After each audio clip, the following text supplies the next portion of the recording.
para wakil Tuhan di Negara Kesatuan Republik Indonesia, jual beli hukum peradilan, membuat Presiden Prabowo Subianto marah sangat geram.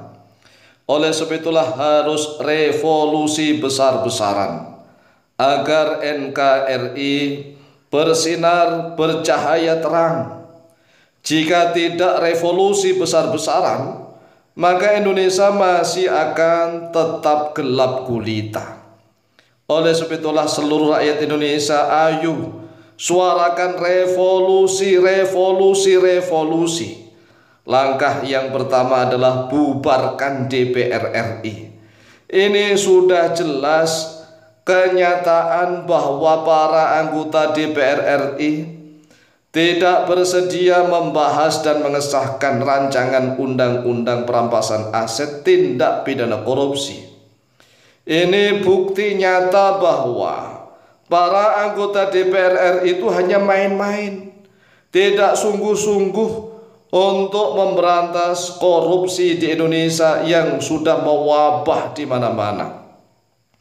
Korupsinya bukan hanya jutaan rupiah, bukan hanya miliaran, tetapi ratusan triliun rupiah, bahkan sampai ribuan triliun. Korupsi sudah menguras kekayaan rakyat Indonesia, kekayaan negara. Tetapi para anggota DPR RI tidak mau membahas dan mengesahkan rancangan undang-undang perampasan aset tindak pidana korupsi. Di sisi lain, yudikatif lembaga peradilan justru memperjualbelikan hukum peradilan, meloloskan para koruptor. Lalu bagaimana kita harus berbuat kalau tidak seluruh rakyat Indonesia bangkit menyuarakan revolusi? Seluruh rakyat Indonesia menyuarakan revolusi, hanya revolusilah bisa mengubah keadaan. Ingat, Indonesia ini mengikuti konsep trias politika. Konsep trias politika adalah konsep politik yang membagi kekuasaan negara menjadi 3 cabang kekuasaan besar. Cabang yang pertama yaitu kekuasaan legislatif. Cabang yang kedua yaitu kekuasaan eksekutif. Dan cabang yang ketiga adalah kekuasaan yudikatif. Konsep ini bertujuan untuk mencegah terjadinya kekuasaan absolut dan menjaga keseimbangan jalannya roda pemerintahan. Ini tujuan awalnya. Lalu bagaimana kekuasaan legislatif yang bertugas membuat undang-undang tetapi justru mempermainkan undang-undang?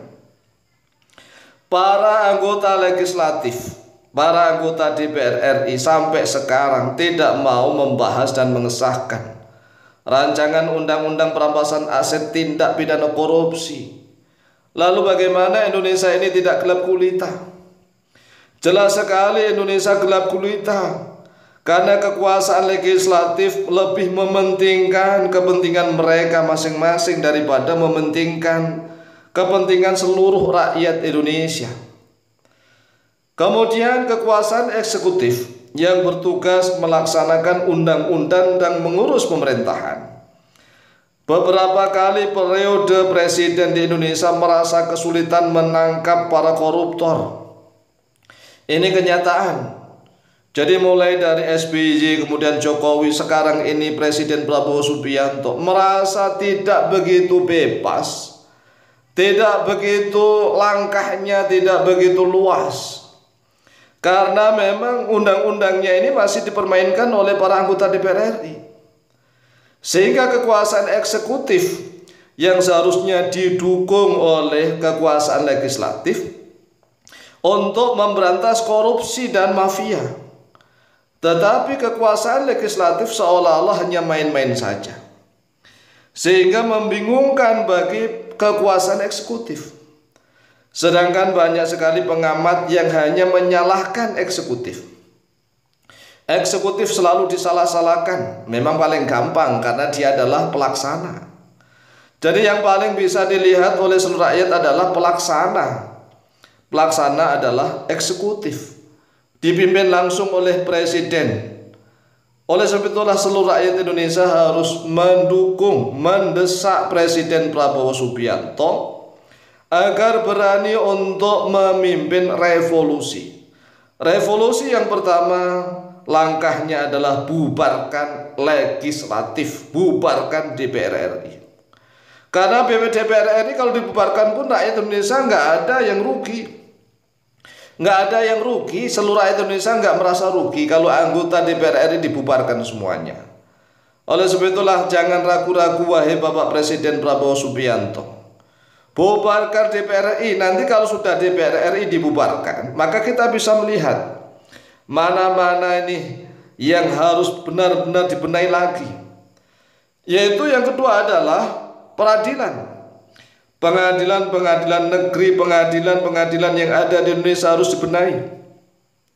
Coba mereka ini para hakim dikatakan sebagai wakil Tuhan. Wakil Tuhan yang menghukumi harus dengan adil. Jadi wakil Tuhan di dunia, di muka bumi adalah para hakim. Tapi kenyataannya wakil-wakil Tuhan ini tidak mewakili Tuhan, mewakili uang-uang saja. Jadi mana uang yang berkuasa? Yang namanya kekuasaan yudikatif kan bertugas mengadili dan menegakkan hukum. Mengadili dan menegakkan hukum. Tetapi bagaimana jika para pelaksana yang bertugas mengadili dan menegakkan hukum ini justru jual beli hukum peradilan? Keadilan hanya diukur dengan standar uang. Lalu kalau seandainya rakyat Indonesia tidak mau menggerakkan revolusi, lalu bagaimana negara kita mau jadi apa? Jadi sekali lagi ini para satria-satria Piningit harus bangkit. Sekali lagi para satria-satria Piningit harus bangkit untuk menyuarakan revolusi, revolusi besar-besaran, bubarkan DPR RI. Jika suara revolusi selalu digaungkan di mana-mana. Biasanya di Indonesia itu kalau viral ya, kalau viral baru akan dilaksanakan. Jadi seolah-olah nunggu viral terlebih dahulu, setelah viral barulah action. Oleh sebab itu jangan ragu-ragu, viralkan video seperti ini, viralkan. Viralkan, kita menuntut kepada Presiden Republik Indonesia untuk berani memimpin revolusi damai. Revolusinya revolusi damai. Oleh sebab itu langkah awalnya adalah bubarkan DPR RI, kemudian perbaiki semua lembaga hukum yang ada di Indonesia. Demikian, semoga Indonesia menjadi baldatun thayyibatun walaupun ghafur. Amin amin Allahumma amin.